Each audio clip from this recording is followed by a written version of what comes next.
পৰেশ বৰুৱা ডাঙৰীয়াই গৰিমা গাৰ্গক কি ক'লে? পৰেশ বৰুৱা দেৱে আচলতে গৰিমা গাৰ্গক কি বুলি ক'লে আপোনালোকে নিশ্চয় শুনিলে আচৰিত হ'ব। বলকচোন তেন্তে পৰেশ বৰুৱা ডাঙৰীয়াৰ এই কথাকেইটা শুনি লওঁ। অৰ্ধাংগ নিজৰ হাজবেণ্ড কি অৱস্থা আছিল, কেনেকৈ আছিল এইটো জানিব লাগেতো। মেনেজাৰ কি টকাৰ ঘটাৰ কাৰণে আহিছেতো, সি টকাৰ ঘটাৰ কাৰণে আহিছে, সি টকাৰ বাহিৰেতো একো চিনি নাপায়। নিশ্চয় কথাকেইটা শুনিলে আৰু ভালকৈ মন কৰিলে চাগৈ।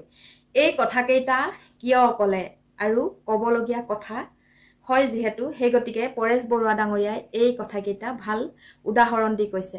গতিকে জুবিন গাৰ্গ যিহেতু গৰিমা গাৰ্গৰ অৰ্ধাংগিনী, গৰিমা গাৰ্গ জুবিন গাৰ্গৰ অৰ্ধাংগিনী, আৰু অৰ্ধাংগিনী হিচাপে তেওঁ স্বামী যিখিনি কৰ্তব্য, স্বামী যিহেতু ৰুগীয়া স্বামীজনক কেনেকৈ শুশ্ৰূষা কৰিব লাগে সেই কথাটো তেওঁ ভালকৈ বুজাই দিছে যে এগৰাকী অৰ্ধাংগিনী হৈ জুবিন গাৰ্গৰ গা বেয়া অৱস্থাত এজন যি নেকি মেনেজাৰ, সেই মেনেজাৰজনৰ হাতত গতাই দিয়াটো কিন্তু পৰেশ বৰুৱা ডাঙৰীয়াই মুঠেই পচন্দ কৰা নাই। আৰু সেই পচন্দ নাই কৰা আৰু সেই পচন্দ নোহোৱাৰ বাবে আজি সিদ্ধাৰ্থ শৰ্মাই তেওঁক আলপোচন নধৰি তেওঁক মৃত্যু মুখলৈ ঠেলি দিলে। কাৰণ সিদ্ধাৰ্থ শৰ্মাৰ এটা টকা লোভী, টকাৰ বাবে যিকোনো কাম কৰিব পাৰে। বহুত এই সংসাৰখনত দেখি আহিছোঁ, টকাৰ বাবে কাৰোবাক মাৰিব পাৰে, টকাৰ বাবে কাৰোবাক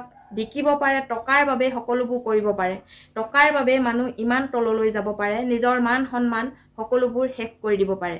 সিদ্ধাৰ্থ শৰ্মা এটা বিদেশী বা বহিৰাগতৰ লোক, আৰু সেই বিদেশী আৰু বহিৰাগতৰ লোকটোৱে আমাৰ অসমৰ হিয়াৰ আমঠুৰ জনৰ কথা কি ভাবিব? তেওঁ মাত্ৰ টকাৰ উপাৰ্জন কৰিবলৈ আহিছিল আৰু সেই টকাৰ উপাৰ্জন কৰি নিজৰ সংসাৰ আৰু নিজৰ সম্পত্তি পাহাৰ গঢ়িবলৈ চেষ্টা কৰিছিল। গতিকে এইখিনিত গৰিমা গাৰ্গে চকু দিয়াটো নিশ্চয় দায়িত্ব আছিল, আৰু গৰিমা গাৰ্গৰ এইখিনিতে ভুল হৈ গ'ল। কাৰণ জুবিন গাৰ্গ ডাঙৰীয়াৰ গা বহুত বেয়া হৈ গৈছিল, কেইবাবাৰো তেওঁ হস্পিটেলাইজ হৈছিল আৰু কেইবাবাৰো তেওঁ চিৰিয়াছ হৈ গৈছিল। আৰু সেই গতিকে তেওঁ মেনেজাৰৰ হাতত গতাই নিদি তেওঁ নিজেও তেখেতৰ লগত থাকিব লাগিছিল। হয়, বহু অনুষ্ঠানত জুবিন গাৰ্গ ডাঙৰীয়াৰ লগে লগে গৰিমা গাৰ্গ থাকে, কিন্তু এইবাৰ কিয় ছিংগাপুৰলৈ গৰিমা গাৰ্গ নগ'ল আৰু কিয় নিনিলে সেই কথাটোহে ৰাইজৰ বহুত ডাঙৰ প্ৰশ্ন থাকি গ'ল। নে এইখিনিতে ক'ৰবাত চাল খেলিলে সিদ্ধাৰ্থ শৰ্মা আৰু শ্যাম কানুৱে?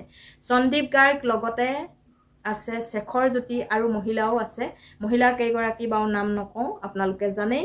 তথাপিতো তেওঁলোকে যে ইমান ডাঙৰ চাল খেলি আমাৰ হিয়াৰ আমঠুজনক অসমৰ পৰাই শেষ কৰিলে, এই কথাটো আমি কোনোপধ্যে মান্তি হ'ব নোৱাৰোঁ। এতিয়া এমাহ পাৰ হৈ গ'ল, কিন্তু অসমৰ ৰাইজে তেওঁৰ বাবে প্ৰতিদিনে অনুষ্ঠান, শ্ৰদ্ধাঞ্জলি অনুষ্ঠান, সকাম হওক, তেওঁৰ নামত মূৰ্তি হওক, তেওঁৰ নামত অজস্ৰ কৰিছে। ভাওনাৰ পৰা সকলো ধৰণৰ কাম আমাৰ অসমবাসীয়ে কৰি আছে।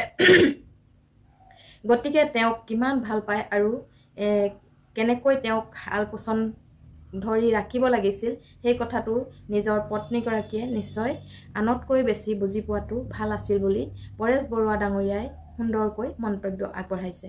আৰু সেয়েহে মই মোৰ চেনেলৰ যোগেদি এই কথাকেইটা আপোনালোকলৈ আগবঢ়ালোঁ। ভাল লাগিলে লাইক, কমেণ্ট আৰু শ্বেয়াৰ কৰিবলৈ নাপাহৰিব।